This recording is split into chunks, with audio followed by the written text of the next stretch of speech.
version of reality. And it's a can't-lose scenario because it isolates the West from the Arab and Muslim world, the portions of it that Israel wants to drive the West away from. This particular group's perspective, if they're intelligent enough to have planned what I just described. Now, the other distorted view of reality is what we were doing in Libya and why. So we have not been given correct information. And basically, if you knew what I have found out over the last 1,500 or 2,000 hours of study, you would realize that the White House and the media both took you into a war that's going to have potential reverberation on millions of people's lives without letting you have the information to advocate or understand whether war or peace was in your behalf. So in the beginning, there's the big Benghazi lie. So the big Benghazi lie, right? The outbreak during the Arab Spring in Benghazi on February 17th, I believe, 2011. There was a few hundred people killed in an uprising where they obtained weaponry. But the rebels never amassed more than 3,000 people, and I was supporting them at the time, and I was very puzzled how few of the sons these regions were giving to the conflict. And then later on, it all became much clearer. But I noticed something was wrong right then and there. Gaddafi was rolling them back up into Benghazi. He had made various martial, spirited speeches, which could be viewed as with bravado about straightening out the people in Benghazi. And this was gleefully glommed onto by the Western rulers and media to justify what they were about to do. So they got the UN Resolution 1973, which said there was no arming of either side, for example. There was to be no fly. In fact, the Allies flew people back and forth between the mountains where the indigenous Amazigh Berber people lived, and to coordinate with the jihadists in Benghazi. So they're basically, 4 or 5 different groups that represented the opposition. There was various cities, states, and tribal groups and configurations that were aligned against the Gaddafi aligned tribes and groups. So, for example, Mizratans hate Warfalans of Beni Walid and the vice versa. And the Beni Walid is the last stronghold of Gaddafi loyalists. So, this Benghazi lie also consisted of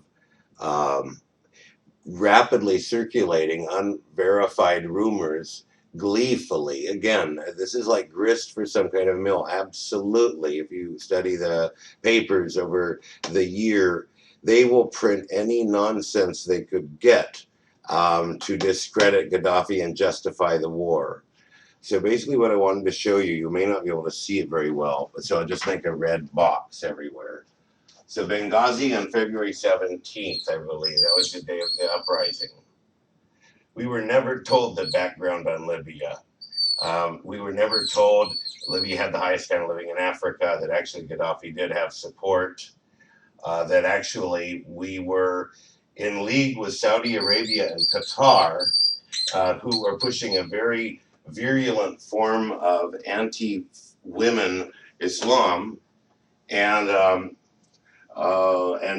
now they're shoving it down the people in Libya's throats by destroying their shrines, burning libraries of saints of the Sufis, desecrating graves, having to hide Roman statues, all of these sort of phenomena, because they're actually pushing the Saudis and Qataris who armed the Islamists in Libya, who were basically, the Qataris and the Islamists were 80% of the rebels, although you might want to look at Misrata a bit differently, the city-state of Misrata.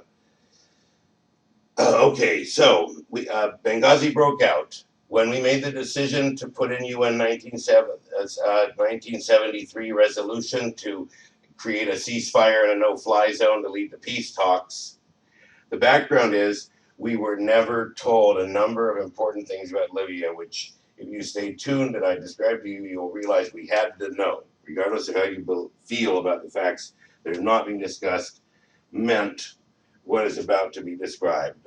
So we sabotaged the talks with Gaddafi by requiring him to already be gone before we talked to him as a precondition. That's obviously a very high-handed precondition.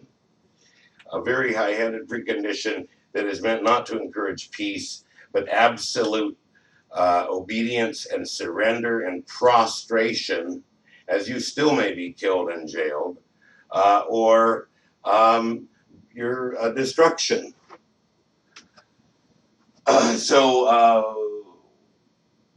Let's see here. Sabotage of diplomacy by saying he has to leave and that he cannot be there, he has to go, and in fact, how can you be in negotiations with somebody who's gone?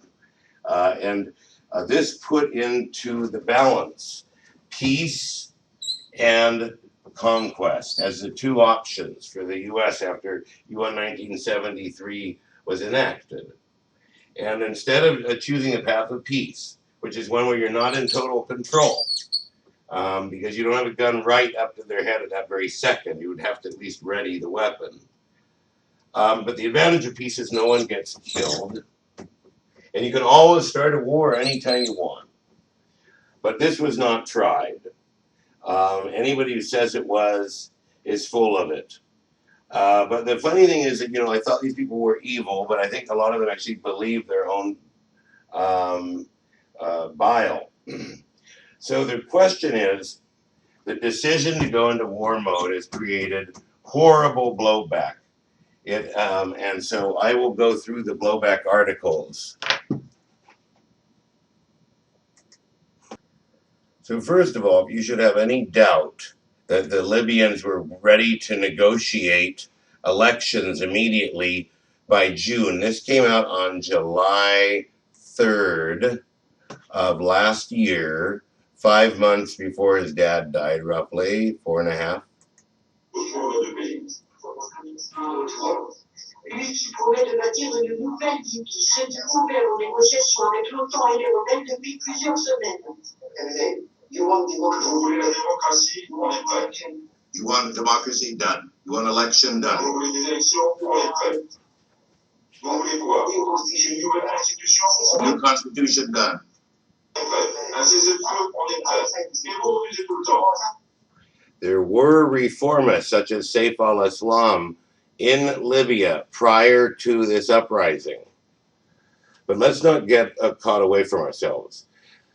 The key question, this is evidence that we probably could have tried peace.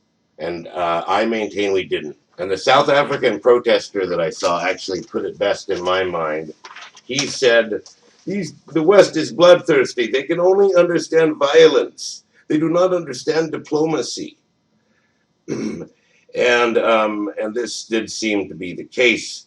The mission probably ended up killing around 30,000 Libyans, and Libya has a population in New York City, so 10 times more than 9/11 in New York. And there's also 10,000 people being held without charges, many of which are being tortured. There's the beginning of muzzling of women after women had legal equal rights under the socialist Gaddafi Jamahiriya state. We took a military response to a diplomatic problem, yet here, ironically, ultimately, was the diplomats who died. The State Department under Clinton has adopted a very aggressive stance, eschewing diplomacy for violence in Pakistan, Afghanistan, Syria, Palestine, Yemen, and Libya.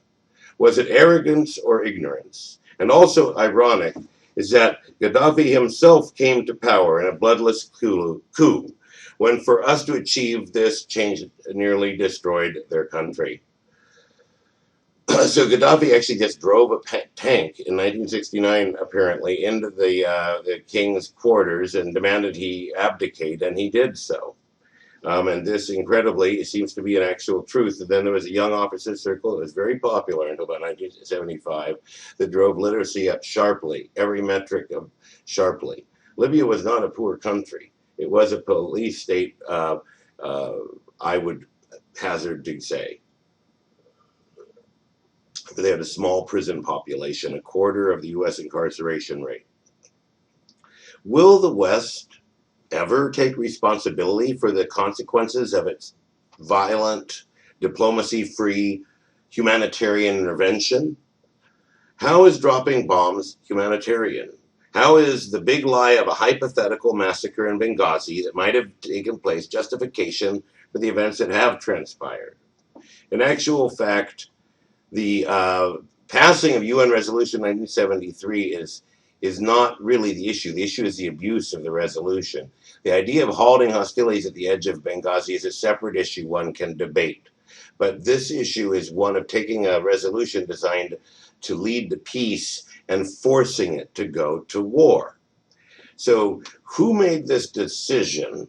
And did they realize that the blowback would include destabilizing all of North Africa with Al Qaeda like groups stimulated with weapons?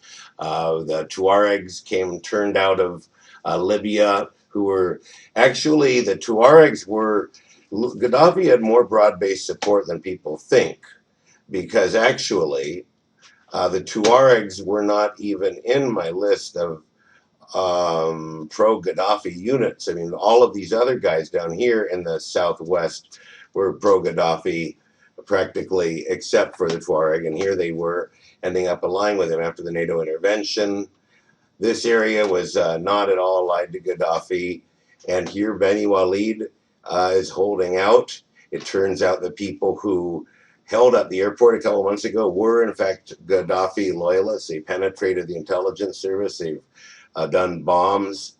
And many of these ethnic conflicts inside Libya are deliberately being dumbed down so that we don't get to know that they're Gaddafi loyalists.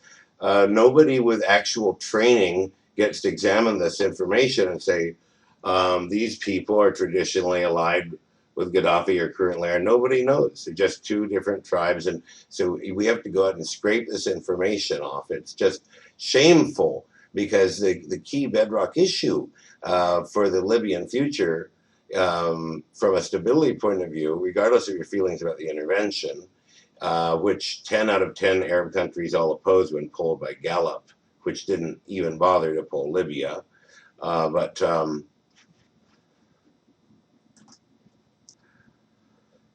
anyways, you see here we have the Warfala. They were aligned towards Gaddafi after NATO intervention, which drove them to be sympathetic with him, whereas previously they were against him when it was still just a civil matter. Many people went over to Gaddafi when it went from a political crisis to a foreign military intervention crisis. The Tarhuna, they were the ones that actually captured the Tripoli airport and are suspected of having been involved with bombings. From the loyalist point of view, then of course the Gaddafi and Sirte, various people in the south here, in theory, elements of Tripoli, definitely. So there is still support for that sympathy. And the defeat of the Islamists in the election, the Islamists were one of the primary parties that was involved in this uprising. Tribes that were alienated from Gaddafi didn't take as much to go over.